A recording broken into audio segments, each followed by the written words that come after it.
Buddy, hope you're having a good day. It's really important we have a good day.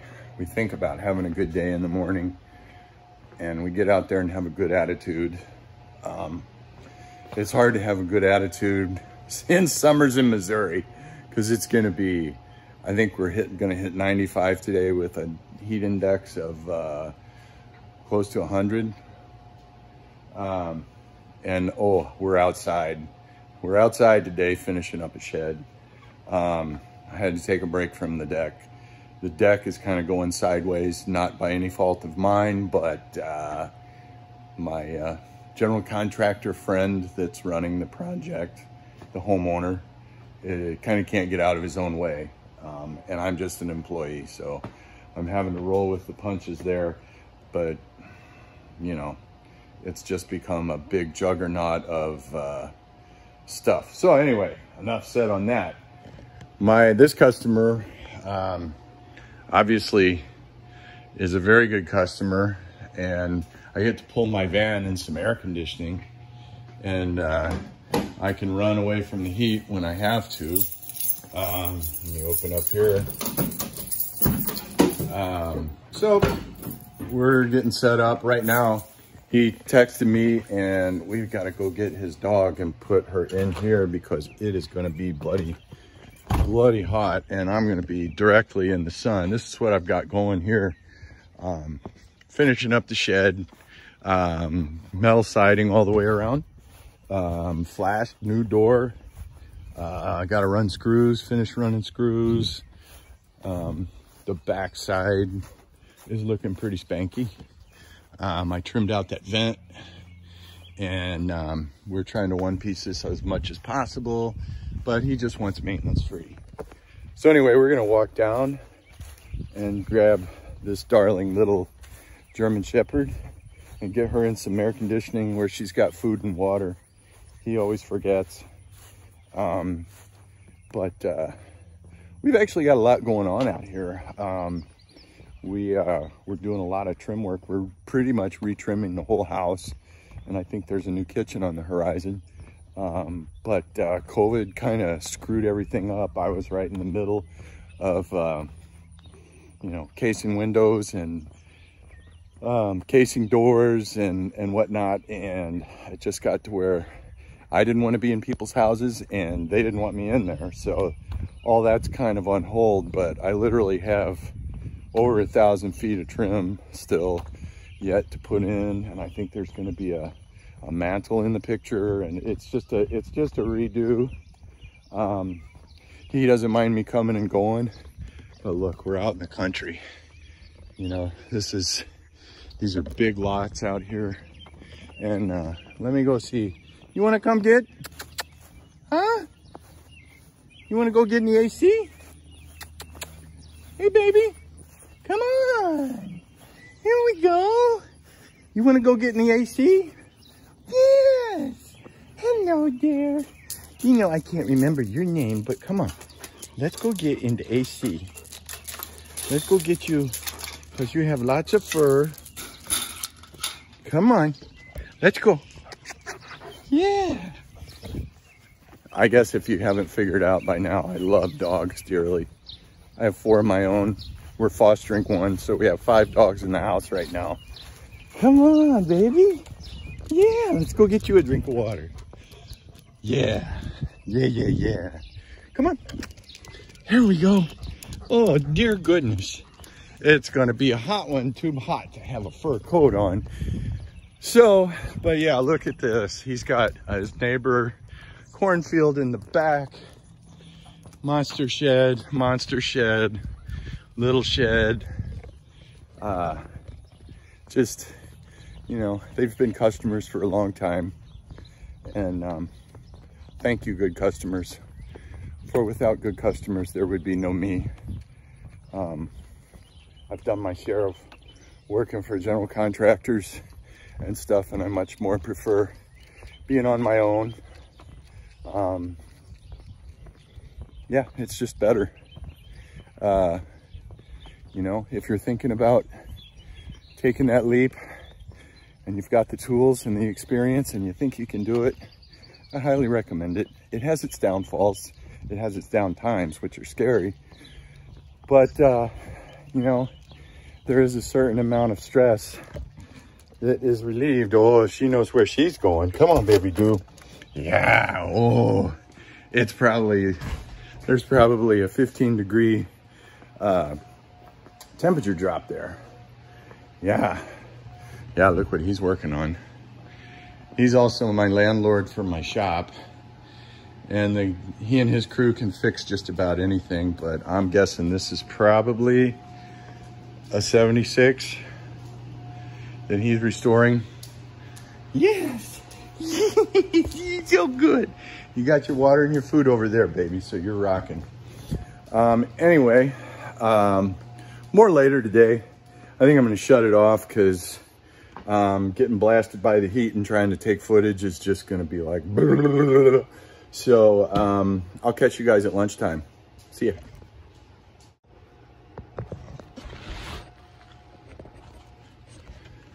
Oh, hey everybody. You know what I decided? Hold on, I gotta put my glove on. Working with sheet metal always leads to laceration if you're not careful. And it's just, I actually like these gloves from Lowe's, these vinyl coated gloves. Still get some dexterity and stuff, but you know, I thought I might just bring you guys on out and set you up and just show you what's going down a little bit, and make a few comments. I'm just going to bounce in and out. This door we put in has got security hinges on it, and they're stainless, even though I don't think the hinge pins are, which why I custom made this drip pan because we've got a different elevation over here, but that wraps down so that water will go over there. So what we're getting ready to do, the last thing, we ran out of J-channel last Friday, and I just tacked that piece on up there just because it was kind of cut. But actually, we're gonna run our sides first, and we'll be this far past, and we'll make a notch and we'll fold it over on the inside. And then when you go to run your top piece will have a little tab that bends down into the J-channel, and we'll shed water down this J-channel. And then your miter will be that way, but you'll still have the vertical piece running up to the top there. And that's what I consider the proper way to run J-channel. And this is all from a commercial metal supply place. This is not coming from a box store. The metal is a heavier gauge than what you would buy at a box store. It's just better, and it's better for a farm environment. And I really have, unless it's something super basic, I hate home centers. I just really do. Customers are always trying to come in, well, can we just go to XYZ and get something similar? And I just like, really, we're putting all this effort into this, and now at the very end you want to go to a box store just to make something work. So I generally try to avoid those situations. So yeah, we're going to be I'm going to put this J-channel on, and I'll get this 5-gallon bucket and set you all up, and we'll get this J-channel on, and then we'll figure out how we're going to run this siding. And there's a bunch of wasp nests up around that. When I trimmed that dude out, it was interesting dodging wasps, but it turned out they liked the trim job pretty well. They're pretty happy. Oh yeah, you see them in there? Oh yeah, that screen's got a crack in it, so they're going directly in there. Fun. Summer construction is so much fun. Oh, and we have a little shade with that overhang till about let's see, there we go.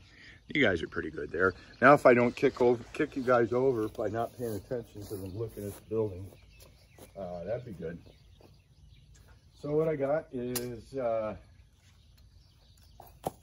mixture of Vulcan caulk, which is a total polyurethane oil-based caulk, and some OSI, which is very common in the siding industry. But our brick molding is PVC, which will not rot in a farm environment, or really any, it just depends on the application, you know, it really does. But we're gonna caulk that right there. And then we'll come over here and caulk this, flashing, basically just this flashing to the brick molding. That piece of trim is called brick molding. So we got that. I think we're ready to go. We're gonna turn this top channel loose because it goes on last. Oh, I have to go in, hold on. Gotta go get some tools. All right. And also, I want to talk about working in the heat. To homeowners who probably won't understand, some do, some don't. Working in the heat and the cold is totally different than working in normal circumstances. Yeah, there's going to be a lot of that. Yeah. I mean, I'm about 3 minutes away from sweating everything through. And then when the sun comes over, it's gonna be brutal. But homeowners, you just have to understand, if you schedule a job in the teeth of the summer, stuff's gonna go slower. And if a guy leaves the job site because he's hot, that's just the way it is. Because you can have a heat stroke out in this stuff. And not everybody can work out in this stuff. It's not easy. You have to, and then to young guys, or yeah, I mean, maybe the older guys know, most of us do. If you're gonna work out in this stuff, you gotta bring a lot of water. Helps if you bring Gatorade. Let me see, I don't know if this picture, I think I might be too low. Am I too low? I probably am too low, just a little too low. Yeah, there we go. I think that's better. You know, and as I'm yammering around, I'm losing my shade. But I'm doing it for you guys. I'm gonna sweat my butt off for you guys. Young guys, bring your lunch. When you bring your lunch, keep it light. Keep it fruit, small sandwich. Don't load down at lunch. Have a Gatorade. Keep jamming the water. I mean, I've worked in dead sunlight when walls have been tipped on a house and it's 100 plus, and you're basically in a shoebox with like a 100-watt bulb sitting above it, and the sun is bouncing back at your face, and if you have no choice but to work, if you can't leave, you need to be sipping on water about every 10 minutes, and you need to take breaks. If you get too hot, you need to go cool down. You can go over to your water, put a bandana, you bring a towel, put a cool towel on your neck. You've got to protect yourself. Sunscreen, full brimmed hat. I don't care if ball caps look awesome. They're hot and they'll make your head hotter, and you don't get protection all the way around. But take it from somebody who has a few liver spots. You'll notice a difference if you put sunscreen on. You really will. And if you're already doing it, you know, good job.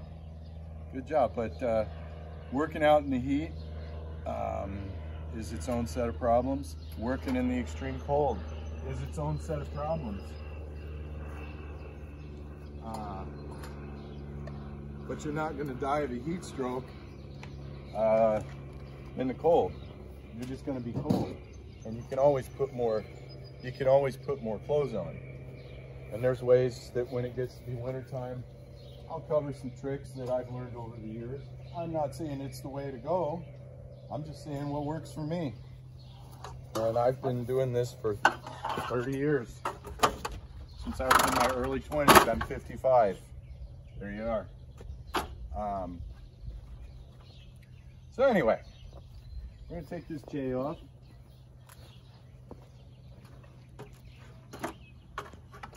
Only got 2 screws in it.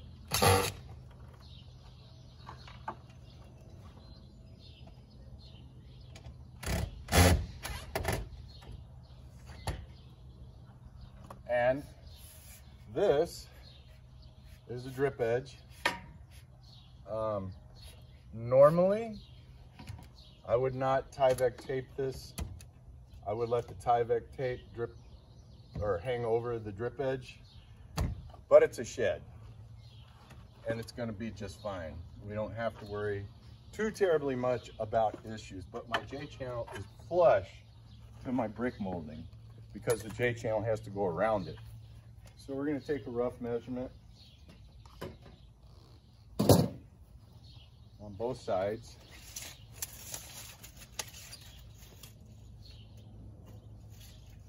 Yeah, and in the heat, just slow down. Slow down. Don't be in a hurry about anything. Even if the boss is up at the middle of your butt. Because ultimately, he's gonna get in his air-conditioned truck and go back to the office. And you're gonna be out on the subfloor sweating your patootie off.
Look at that. Look how they built that house. Eyes on the road. So, there you go. All right. So now, this J-channel lap is going to lap over the other tab. Same here. Because you have to, when you're running metal, sheet metal, on a building, visualize yourself being a drop of rain or many drops of rain, and then think about gravity, and that'll help you a lot. I had the extreme honor of one of my mentors ran a sheet metal and gutter business, and he lived close to my house, and we became good friends. And I used to help him bend metal on his 10-foot cast iron brake and stuff, and I would go help him on his jobs. And Don Lewis, You're a good man. And I should have seen you long before now. In fact, I need to go check in on you because I really appreciate what you gave me. Mentors, you know, if you're in your 20s, especially, even if you're in your 30s or early 40s, there's always something you can learn. This is never ending. Never feel like you know it all, because that'll get you in trouble. Anyway, enough of that. Okay, let's see here.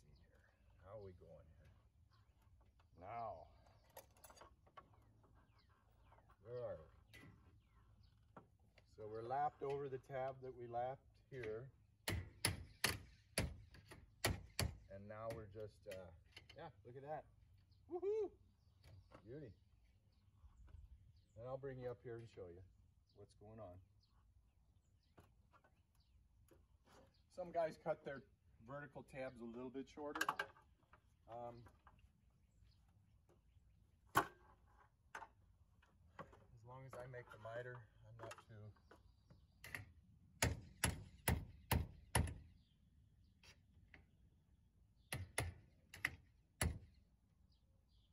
Okay. So let me bring you guys up here and you can see this before I put the screws to it. So now we have, I don't know what gauge this steel is. And my shoe came untied. I hate that. This is gonna go down. But do you see how that's lapped inside? I don't know if we can we focus that? Can we focus? I can't see, the damn brackets in the way. I said damn, I meant darn. I meant darn. But this tab is lapping over this tab, which is the way it should go. The only thing that's really not quite right is this should be out this far. But hey, I don't do sighting every day, but I've done a lot of sighting. Let's see how my long point lines up with, I don't have 3 hands, but see how the miter ends up on the point of the vertical one? That's indeed what you want. And as you get back, it kind of lines up with this miter on the brick molding. So I think we're good. So we'll put the screws to this and we're ready to cut siding. So I'll get this screwed down. I'll get this screwed down and then I'll start laying out some siding and I'll bring you guys back in. Talk to you later. Hey, I'll tell you what, I think it was like 102, 105 heat index today. It got here at 9, it's like 4:30. I am whooped. Whooped. W-O-O-P-P-E-D, whooped. We got it done though. With the exception of just getting all the screws in the steel run, which I'll come back and do.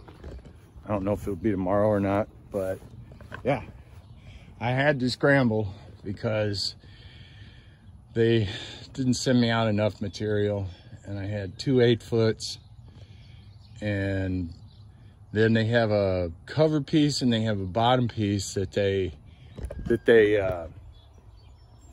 write in Sharpie, bottom and top cover piece, whatever, and I had to use those. I had to go digging in Mike's garage and get some carburetor cleaner and wipe off the magic marker and use them. That's why you got the mud over there on the left. I hated having to put 2 seams up there, but that's the way it had to be because I only had 2 8-footers. I needed 2 10-footers and 1 8. So anyway, got the corners on. But you see the screw pattern, this is gonna have to get taken around the house, you know, and I'll put another row here and probably something down here and take that on around. But not too shabby. Not too shabby for a cabinet maker. But now it's not vinyl, it's gonna last a long time. This side definitely needs screws. It only has 1 row of screws in it, but it ain't happening today. Daddy is beat. But that's kind of what you gotta go through with metal siding. Doesn't look too terrible. New door, new lock set. AZAC trimmed around the vent. The wasps think it's a smash hit. I did not do the soffit work. The soffit work was existing. But I think he's set up. Just a few tweaks. Probably end up gluing this down and caulking that in there, putting a screw in that. But kind of goes with the rest of his outbuildings around here, except for that container in this trailer. Yes, this is somebody that has more tools than me, and that's saying something. He's got a whole warehouse full of them. But yeah, so not sure when I'll do the screws. Might be tomorrow. If so, I'll send you guys some footage on that. But that's pretty much it. Remember to be happy. Do things that make you happy. Work on yourself. Do what you can. Try to have a good attitude. And don't let things that are beyond your control spin you out of control. I fall victim of that. But this year I've been working really hard to just control what I can. And it seems to be doing pretty well. A lot less stress, a lot less anxiety. Make somebody smile. Do something nice for someone. Make a point to try and do it. Doesn't have to be every day, but you know, it has a snowball effect. Once you get in the habit of doing it, it feels good. And you know, but everybody at their own pace. You know, some people you know, are like, hey, and then other people's are like, yeah, that seems like a good idea. Yeah, I'm getting there. So however you get there, that's really the main goal, is just getting there, and everybody trying to get along and be safe and kind to one another. Over and out. See ya.